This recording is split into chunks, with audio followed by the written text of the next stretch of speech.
خۆشحاڵم ئەمڕۆ لەگەڵ کۆمونیتی هونەرمەندانی کوردستان و مامۆستایانی زانکۆی سلێمانی و خوێندکاران و قوتابیان ئەمڕۆ لەم فێستیڤاڵە بەشدارم. زۆر جێگەی خۆشحاڵیە. ئێمە یەکێک لە دروشمەکانمان کە کارمان بۆ دەگەیەک لە استراتیجیەکانمانەوە بوو کە زانکۆکانمان باشتر تەفاعل و تراکشن لەگەڵ کۆمەلگای خۆمان بکەن و دیوار و بربەستەکانی زانکۆکان و ناوەندە ئاکادیمیکان لا ببین و بڕۆین ناو هەمومی کۆمەلگای خۆمانەوە. لە سەرپێخستنی ئەم تێز و کۆنسێپتە باشمان هێناوە. سوپاسی زانکۆی سلێمانی یەکەم کە بە بەردەوام باشتر ئەو خەونانەی ئێمە ئۆتۆمۆح و ئامانجانەی ئێمە بۆ ئەوی زانکۆ باشتر باوەشکە بە کۆمەلگاکەی خۆیان بۆ ئەوی باشتر بتوانێت لەگەڵ کۆمەلگای خۆیان تەفاعل بکە.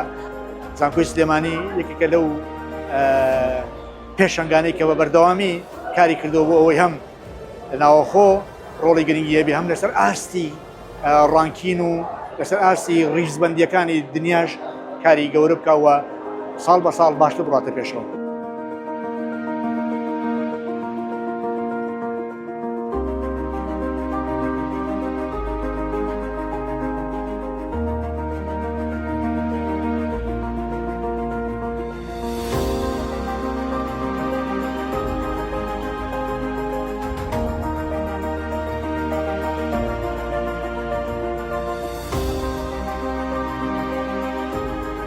ئەم ساڵ بە شێوازێکی جیاواز زانکۆی سلێمانی و مەستر فیلم فێستیڤاڵی پێنجەمین فێستیڤاڵی نێودەوڵەتی فیلمی سینەمایی لە زانکۆی سلێمانی ئەنجامەدرێت.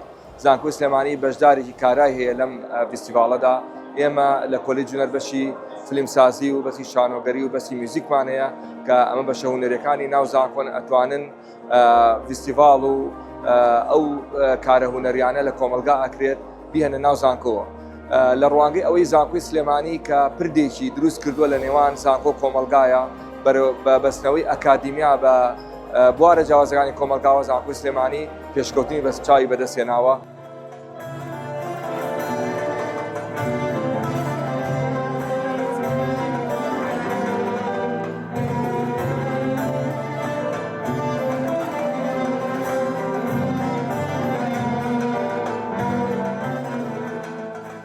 خولی پێنجەمی فێستیڤاڵی فیلمی نێودەوڵەتی سلێمانی بە بەشداری زیاتر لە 30 وڵات چالاکیە هونەرەکانی خۆی لە شاری سلێمانی دەست پێیەکە.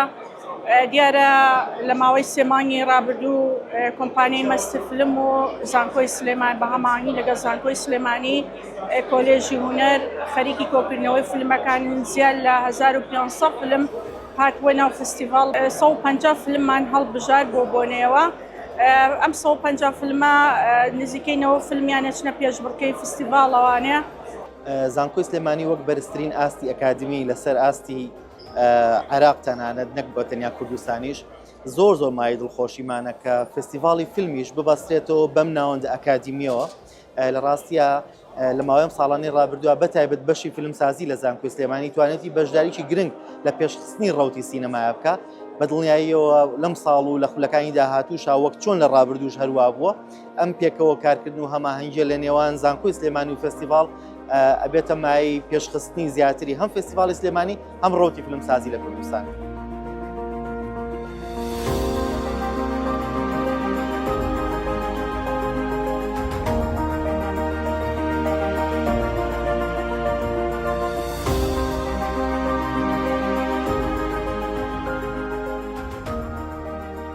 زۆر دڵخۆشم جارێکی تر لە زانکۆی سلێمانی فێستیڤاڵەکە بینمەوە.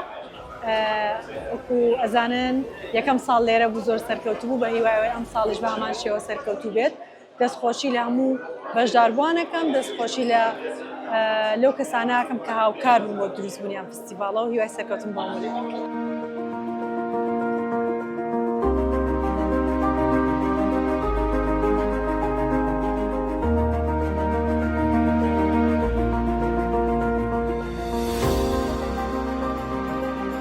Kurdistan. I'm so proud to be here at this very important Slimani International Film Festival, and it's a pleasure for me to be part of a jury, and I think we will have the next days a wonderful journey through filmmaking, Kurdish filmmaking, which is very important. The Kurds are very good storytellers, and we have a lot of genres for filmmaking and we have a lot of different generations here.